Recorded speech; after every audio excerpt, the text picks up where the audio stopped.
por favor. Livro do profeta Jeremias.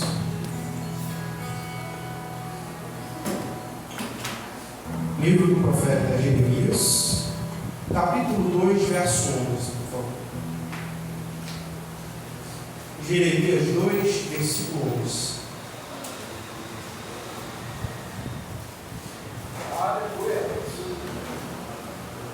Jeremias, capítulo 2, versículo 11, por favor. Quem achou, diga amém. Amém. Está escrito assim: houve alguma nação que trocasse os seus deuses, posto que não eram deuses? Todavia, o meu povo trocou a sua glória por aquilo que é de nenhum proveito. Espantai-vos disto, ó céus, e horrorizai-vos. Ficai estupefatos, diz o Senhor, porque dois males cometeu o meu povo. A mim me deixaram um manancial de águas vivas e cavaram cisternas rotas que não retêm águas. Para finalizar a leitura, Jeremias ainda só capítulo 11, por favor. Versículo de número 8, aliás, versículo 6 ao 8. Jeremias capítulo 11, versículo 6 ao versículo 8, por favor.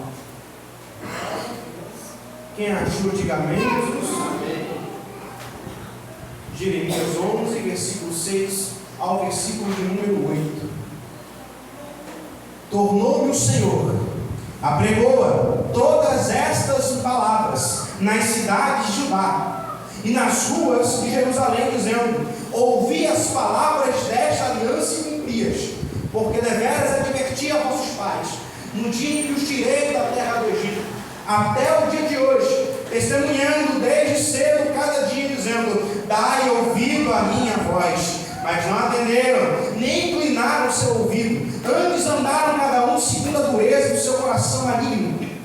Pelo que fiz cair sobre eles todas as ameaças desta aliança, a qual lhes ordenei que cumprissem, mas não cumpriram. Disse-me ainda o Senhor: uma conspiração se achou entre os homens de Judá, entre os habitantes de Jerusalém. Tornaram as maldades de seus primeiros pais e recusaram ouvir minhas palavras. Andaram eles após outros deuses para os servir. A casa de Israel e a casa de Judá violaram a minha aliança que eu fizera com seus pais.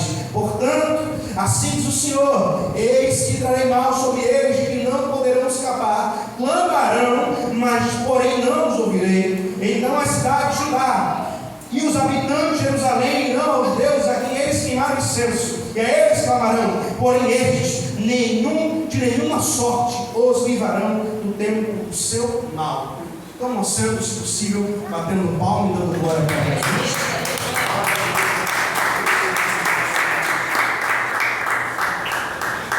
O livro do profeta Jeremias, como todo livro da Bíblia Sagrada, é muito marcante, é muito glorioso, é muito poderoso, pois vem de Deus.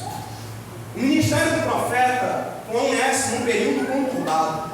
Por quê? O povo de Judá estava literalmente desviado do Senhor, e Deus levanta o profeta. A história como o Senhor levanta é tremenda. Ele não queria o ministério, porém Deus já tinha o separado para o ministério. E a primeira profecia que Deus dá ao profeta me deixa um pouco embasbacado. Por quê? No capítulo 2, no versículo 1 em diante, você vai ver Deus começando a falar pelo profeta: olha, Israel, eu lembro de vocês ainda no deserto. Ali vocês eram santidade para mim. Mas por que Deus vem falar esse tipo de coisa? Por que Deus vem abordar esse tipo de assunto com o povo? Naquele tempo, o povo de Israel era completamente dependente de Deus. Precisavam de Deus para tudo, até mesmo para comer. Tanto que, sempre no início da manhã, caía o maná do céu para o povo. Só que agora, esse povo, da geração de Jeremias, era um povo já alicerçado na terra, que já tinha sua estrutura e as suas cidades. Era um povo que já tinha uma, abre aspas, autonomia, fecha aspas. Era um povo que, abre aspas, podia se virar, fecha aspas. E nisso esqueceram do Deus que outrora tiraram seus antepassados do Egito com o forte. Esqueceram do Senhor que no tempo passado abriu o mar para todo Israel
sentia o peso da ausência de Deus.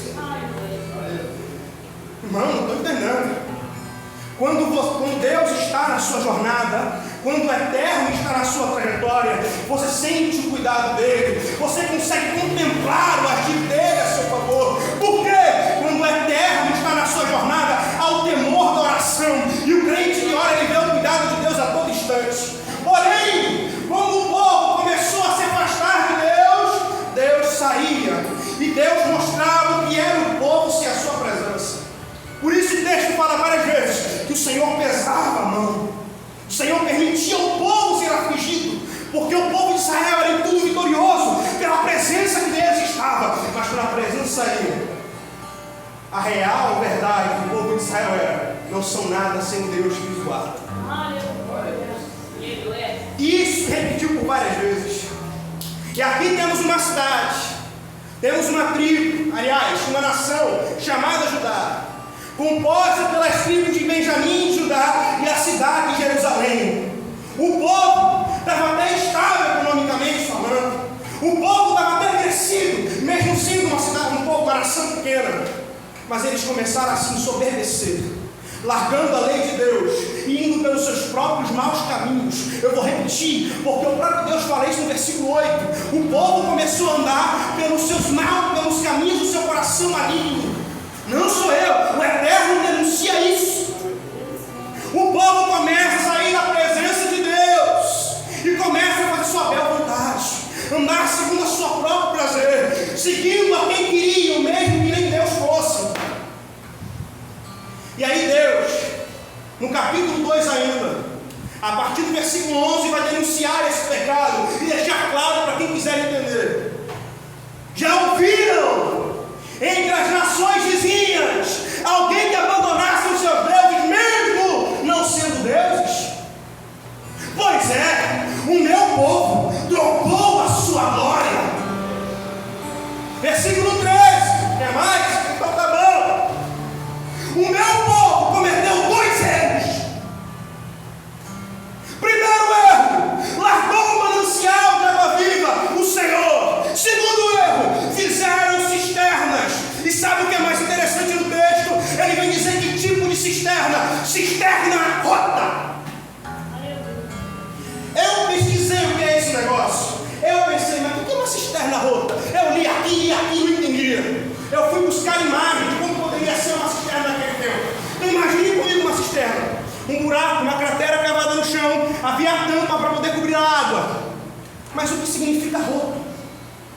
Cisterna com rachadura, cisterna quebrada, cisterna cuja água vazava. Eles não só buscavam outras fontes, mas buscavam fontes falsas, nas quais não havia sustento, nas quais não havia proteção, nas quais não havia graça, nas quais não havia proteção de Deus. Largaram o Eterno, que sempre sustentou o povo, por falsos ensinos, pelos seus próprios prazeres, que agradavam momentaneamente a sua carne. Prazeres momentâneos, rápido passavam. Esse era o cenário do povo de Judá. Essa era a verdade do povo de Judá. Um povo que estava com o coração, me perdoe a expressão, atolado de uma série de gorduras imundas. Como assim? Um coração vaidoso, um coração tomado pela sua vontade e longe de Deus.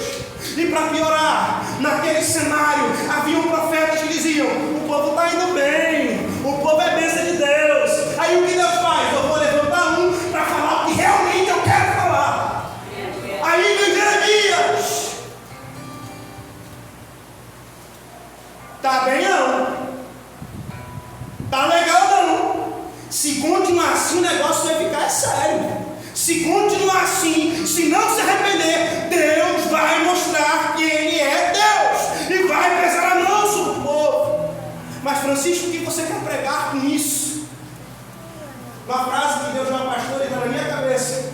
Por acaso somos nós melhores do que esse povo?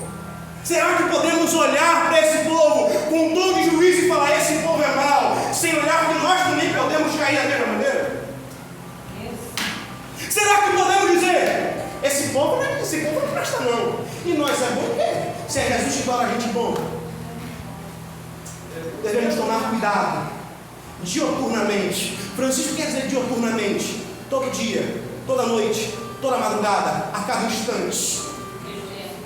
Vigiarmos e zelarmos pelo tesouro verdadeiro que é Jesus de Nazaré. 2 Coríntios 4:7 é um versículo que eu gosto muito. No capítulo 4, versículo 6, Paulo começa a falar da glória do Evangelho. E ele vai dizer: temos este tesouro em vasos de barro, para que a excelência do poder não seja nossa. O tesouro, você não entendeu? O tesouro, aquele que fez os céus e a terra, e escolheu habitar em vasos de barro, para mostrar que ele é grande, e que o vaso precisa dele a todo instante.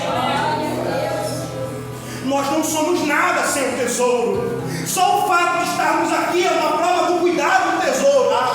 Porque muitas vezes em casa ficaríamos vendo televisão, celular, ou só Deus sabe o que, perdendo cada vez mais nossa alma para o inferno. Mas Jesus tira a gente lá para ouvir a tua palavra da transformação. Só o fato de estar aqui é um cuidado de Deus.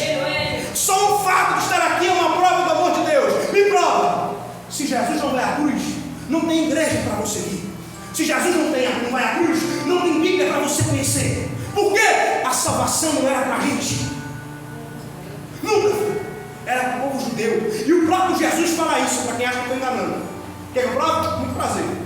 Está lá Jesus com a mulher samaritana. Samaritanos e judeus não estavam bem. Por quê? A discussão era onde se adora a Deus. Os samaritanos adoravam no monte, enquanto os judeus adoravam em Jerusalém. Jesus vai dizer no versículo 22, no capítulo 4, olha, os judeus têm razão.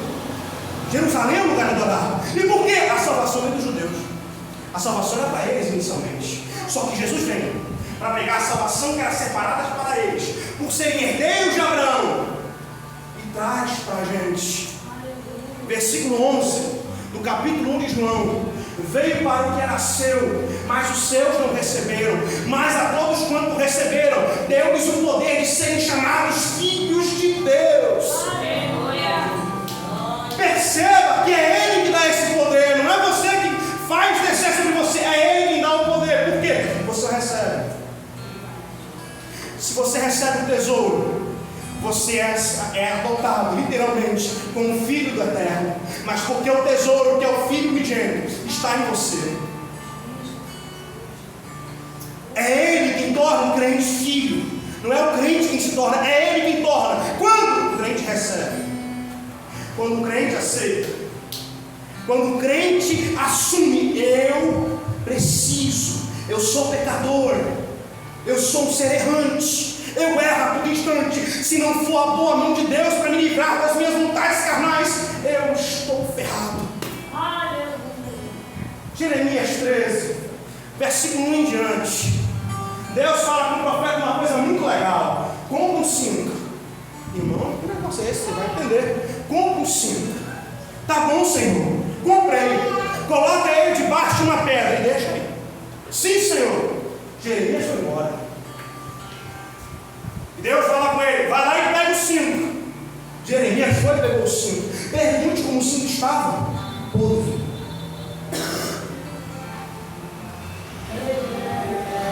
O cinto estava podre. Francisco, isso tem a ver. O cinto está podre, é claro, está debaixo da pedra, exposto a não sei que tipo de clima. É claro que vai apodrecer uma hora. Pois é, mas Deus muitas vezes pegava coisas do dia a dia para ali ministrar uma profecia. O cinto era feito para estar ligado ao lombo do homem. Ou seja, quando Deus manda Jeremias comprar um cinto e colocar debaixo da pedra, o cinto estaria longe da sua serventia. Ele não estaria cumprindo a sua finalidade. E aí Deus, no versículo 11, vai bradar que tinha chamado o povo para ser a glória e o louvor do seu nome. Não entendi. O cinto era o povo de Judá. E quando Deus manda o profeta colocar o cinto debaixo da pedra, Deus estava dizendo que mostraria o que era o povo de Judá sem ele na vida deles. Deus estava deixando claro: tira o cinto Cinto podre. Esse é o cinto, longe da presença de Deus. Esse é o crente, longe da presença de Deus. Não há vida nele, porque a vida que ele tem vem de Jesus. Se não está ligado a Jesus, não há vida. Aleluia. Irmão, prova esse Novo Testamento. Vamos lá. João 15. Momentos finais. Última ceia já tinha ocorrido. Ele estava dando as recomendações finais antes da crucificação. Ele vai dizer: ei, o Pai é o lavrador e eu sou a videira. A videira que está em mim e frutifica, o Pai limpa para que ela venha dar mais frutos. Mas aqui não frutifica, o Pai arranca e joga fora. Se a videira tivesse vida, aliás, se a vara tivesse vida fora da videira, mesmo que jogasse fora, não haveria problema. Mas quando o Pai tira da videira e joga fora, é porque ele sabe: se na videira não dá utilidade, longe não tem vida nenhuma para sequer pensar em utilidade. Não há vida fora da presença de Jesus.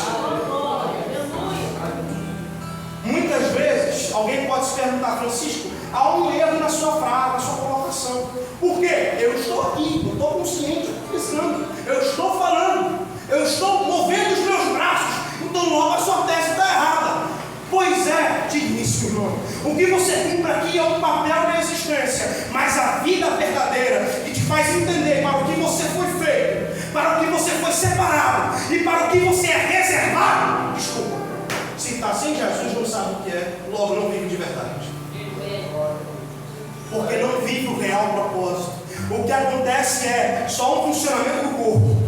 O coração está bombeando, tem que bombear. Mas eu durmo no coração porque não bombear. Sistema parasimpático, isso vai acontecer. Agora, a vida verdadeira, a consciência da sua carência de Deus, você saber que se está aqui é pela boa e bondosa mão de Deus. Você não sabe o que é isso se não tem Jesus. Porque você ocupa um papel na existência sem rumo. E como está sem rumo, se perde pela primeira coisa que aparece na existência. Pela primeira coisa que na sua mente faz sentido. E nisso você pensa: eu estou bem. E Jesus logo fala: não. Porque a mente passa a ficar cauterizada. Isso tudo acontece com o ser humano fora de Jesus. Não há virtude no homem sem a presença de Jesus. Irmão, você está falando besteira, porque eu pago as minhas contas. Pagar a conta é o mínimo. Irmão, trabalho para comer. Se não trabalhar, não come, né? Tudo que a gente entende como virtude no nosso conceito, no nosso contexto social, nada mais é do que o mínimo. É o que se espera de alguém que vive em sociedade. Mas a verdadeira vida, a vida genuína, que te faz levar a compartilhá-la com outros, não tem. Porque o dono da vida não está habitando. Era o estado do povo de Judá. Eles achavam: estamos bem, estamos legal, mas o coração estava tomado com as suas vaidades. O coração estava entorpecido com as palavras falsas que ouviam pensando que vinham de Deus. E quando a palavra verdadeira vinha, o povo não aceitava. Ezequiel, ele viveu o momento do povo já fora. E Deus, quando fala com ele, o separando para o ministério, fala: ei, chamei e tal, só tem uma coisa, tu vai falar. Sim, senhor, a casa rebelde. A palavra tu vai pregar, a casa rebelde. Deus estava deixando claro: o povo tem dura cerviz. Por quê? O povo deixou a sua própria ideia, a sua própria vontade encher o seu coração. Isso é formar uma cisterna rota. Achar que a vida longe da presença de Deus, que a vida longe da obediência à voz de Deus, que a vida longe da prática da palavra, que a vida sem se submeter à vontade de Deus, vamos mais fundo, que a vida sem se entregar a Deus por completo, sem renunciar ao próprio eu, para fazer a vontade do Senhor, certo? Só que não dá. Porque a vida sem Jesus não é verdadeira, ela não existe. Ele está separado de Deus. Jesus em João 11 ressuscita Lázaro, ressuscita ele literalmente, mas ele não deixa abordar a morte espiritual. Por quê? Aquele que crê em mim, ainda que seja morto, viverá. Versículo 26 de João 11. E aquele que crê em mim, ele pode ter morrido fisicamente, mas ele vai viver. Ele está mostrando, há dois pontos aqui. Tem a morte física, mas a morte espiritual também existe. E aquele que crê em mim pode até ter ido, já ter sido, já pode ter cumprido o seu papel, mas a vida genuína que a ele foi reservada, ele já está vivendo, porque ele creu. Irmãos, devemos tomar muito cuidado para não deixarmos nosso coração se ensoberbecer. Não, o que é isso? Se encher com nossas próprias convicções, achar que podemos fazer tudo como queremos. Desculpe ter uma notícia para dizer: não tem como ser assim. Não tem como ser desse jeito.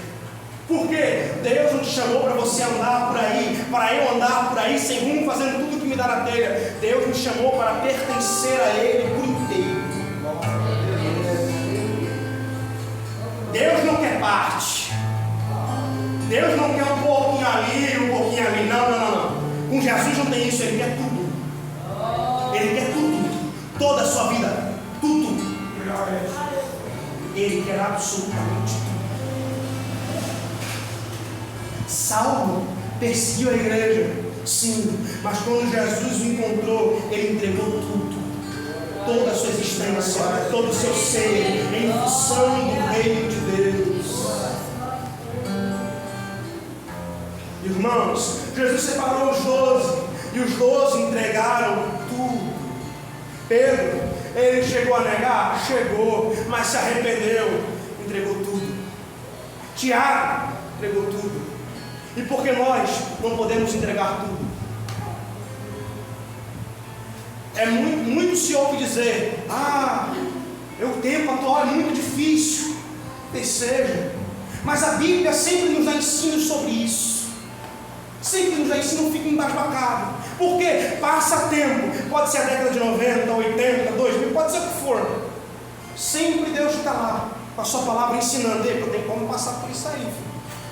Porque nós temos vários relatos. Daniel foi colocado como um grande funcionário ali do reino, já um maioral, mas ele nunca se corrompeu pela vaga que ele recebeu. Ele estava no meio de povos estranhos, de culturas estranhas, com imagens estranhas. Ele podia falar: eu estou aqui, poxa, eu vou fazer parte da galera para ficar bem com todo mundo. Mas não, ele somente 3 vezes ao dia se colocava a orar ao Senhor, e Deus o fazia crescer. Não era contato com ninguém, era o contato com o eterno Deus. Independente de onde ele estava, ele seguia fielmente a lei do Senhor. Não importa o tempo, não importa o contexto, o Deus que nos chama para nos entregarmos a Ele é o mesmo. O Deus que nos chama para pararmos e voltarmos ao início de tudo é o mesmo. O Deus que nos chama para reatarmos o que tem que ser reatado é o mesmo. E se Ele capacitou aqueles que outrora foram perseguidos, também é fiel para capacitar os que hoje se entregam a Ele por inteiro. Ele é fiel. O povo trocou a sua glória, versículo 11 do capítulo 2. A glória do povo nunca foi a capacidade do povo, nunca foi o talento do povo, nunca foi como o povo se portava, mas sim o Deus que um outrora os separou para si. A glória do ser humano não é nada de bom que ele tem, porque o ser humano por si só não é bom. Irmão, está falando besteira. Eu não posso te provar. Todos pecaram, por isso foram destituídos da glória de Deus. Romanos 3:23. Se fôssemos bons, não teríamos sido destituídos da glória de Deus, e Jesus não teria vindo. Verdade, óbvio. Sendo assim, a única coisa boa que o ser humano tem, que o ser humano pode ter, é a presença de Deus que muda o nosso ser. É a presença de Deus. é a presença do Altíssimo, é a graça de Jesus, é a misericórdia do Eterno, é a bondade do Eterno. Só que muitas coisas querem causar empecilho para vivenciarmos esta bondade. Muitas coisas querem causar empecilho para vivermos esta bondade. E é por isso que Jesus vai dizer: se alguém quiser ir após mim, negue-se a si mesmo. Perceba que há tópicos aqui. Primeiro o texto diz: se alguém quiser, começa por aí. Quer? Ok, vamos para o segundo tópico. Nega a si mesmo. Por que Jesus aborda isso? Pedro, quando ouviu Cristo falar que ele teria que padecer por nós, ele quis falar: não, Senhor, não, isso não. Jesus repreendeu o mal, queria induzi-lo a falar aquilo. E ele vai dizer: se alguém quiser vir após mim, negue-se a si mesmo. Primeira coisa, quer? Ok. Agora, negue-se a si mesmo. Depois, carregue a sua cruz. E agora, Senhor, siga-me. Quis? Ok. Negou? Ok. Carregou a cruz? Ok. Agora está habilitado para seguir. Negue-se a si mesmo. Vamos por tópicos. Abrir mão do eu, das vontades, das convicções, que para a gente faz todo sentido, mas quando a gente abre a Bíblia vê que não faz não. Carregue a sua cruz. Algumas traduções de João capítulo 1, versículo 12, vão dizer que aqueles que receberam Deus diz o poder de serem feitos filhos de Deus. Poder gera responsabilidade. Negou a si mesmo? Ok. Agora assuma a responsabilidade de ser filho de Deus. E aí você pode seguir. Muitas coisas querem travar que nós de fato sigamos. Convicções nossas.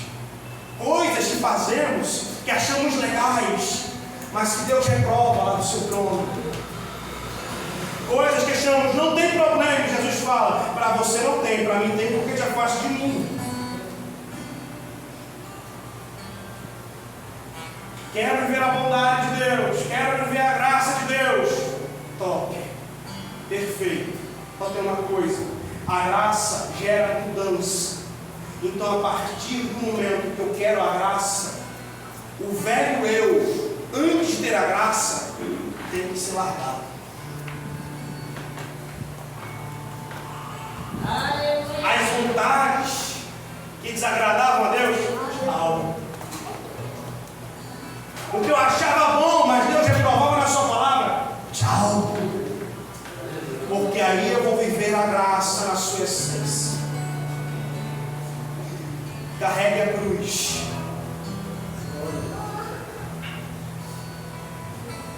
Aceitou a graça, se arrependeu de tudo, agora é filho. Vai caminhar como filho, vai andar como filho, vai falar como filho. E como filho de Deus vai falar? Efésios 5, verso 1: sede, pois, meus imitadores, sede, pois, imitadores de Deus, como filhos amados. Filho amado imita ao pai. Como imita ao pai nesse contexto? Praticando a sua palavra dia e noite. Sigam-me, faça os mesmos passos, pregue, ore, tenha zelo pelas vidas. Tudo isso Deus vai fazendo quando eu tomo um passo de querer me renunciar para servir. Fique em pé, por favor.